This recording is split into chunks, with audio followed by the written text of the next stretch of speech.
Hi guys, and welcome back. Today we are going to have a look at our project M2, which is also known as Starla, and we're going to fit the CSF Intercooler. If you've been following our channel for a while, you'll notice that we do use CSF products quite a lot, and that's because every platform we've used them and tested them on, they do work really well. On this car we are currently running the Evolve Stage 2 package, and that involves a full Supersprint exhaust, an Eventuri intake and our Stage 2 tune. We have been running on the stock intercooler for a while, and we've been meaning to upgrade for ages, but we just haven't got around to it.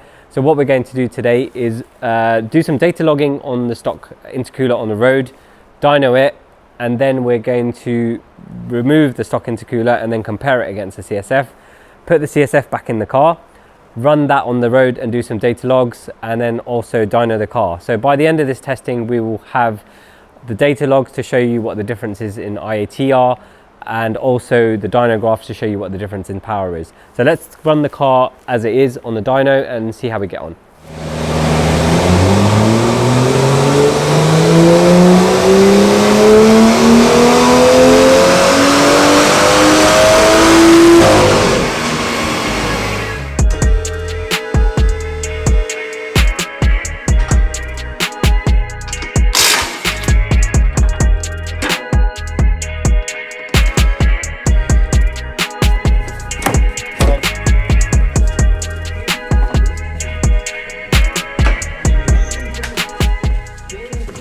So we've got both the intercoolers out of the car. We're going to take the opportunity just to have a look at both of them next to each other. As you can see, the one in the front is a stock one.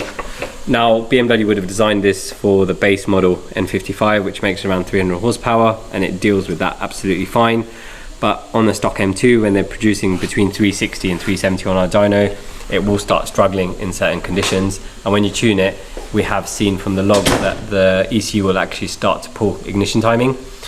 As you can see, the CSF one is significantly larger. It's around 80% bigger, but when it comes to intercoolers, bigger is not always better because it can lead to an increase in the pressure drop flowing through the intercooler.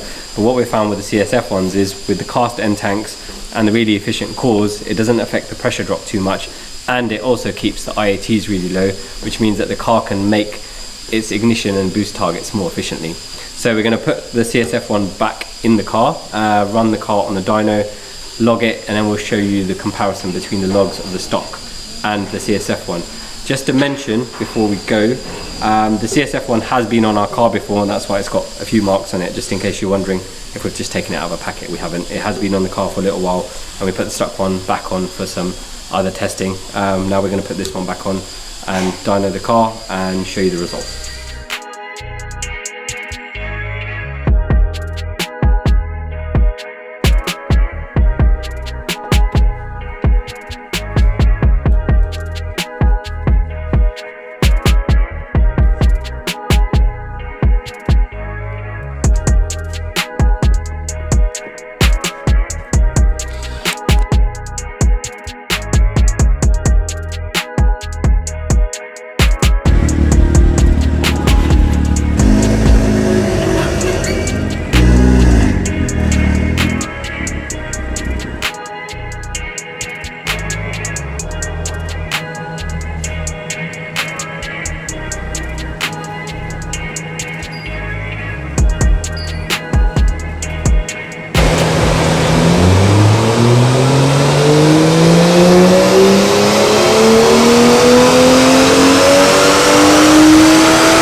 With the dyno testing done, let's have a look at the results. So we can see that the Evolve Stage 2 with the stock intercooler made 403 peak power, and with the CSF intercooler, so that's the only change between these two figures, it made 413. So that's a peak gain of 10 horsepower, which for an intercooler is really good. But what's more useful is the fact that in the mid-range it's actually made quite a bit more than that. It gets up to around 20 horsepower and about 20 foot-pounds of torque. So from the dyno we can see that it does make power. The logs will show us why it's making power, so let's go have a look at those.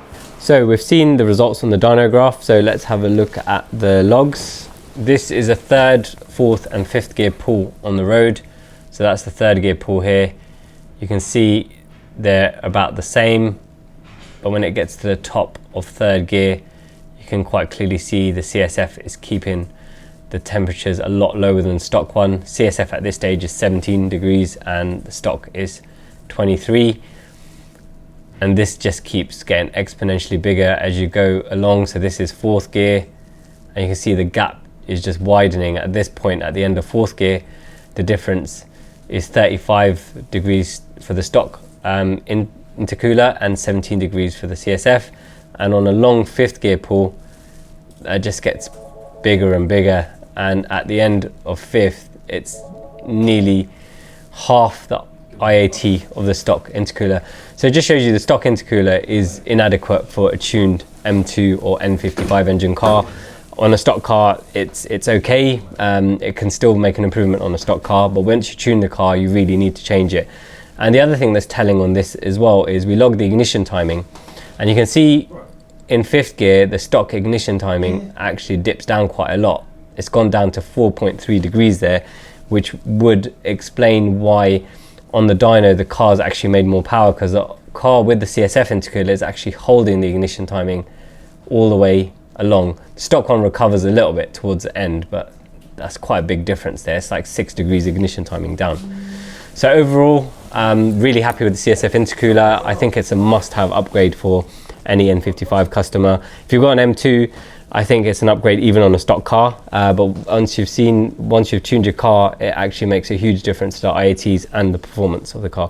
So overall, another really good product from CSF. We run them on all of our other cars, and we've been really happy with them, and I'm really impressed with this N55 one. It's actually a really, really good product. Thank you so much for watching, guys. If you'd like to watch more of this project, you can do so over here. If you'd like to watch what YouTube suggests you might like from our other videos, you can watch that over here. If you like this video, please click on the thumbs up. And if you haven't already, please subscribe to our channel. If you guys have any questions, please drop them in the comment section and we'll do our best to answer them for you.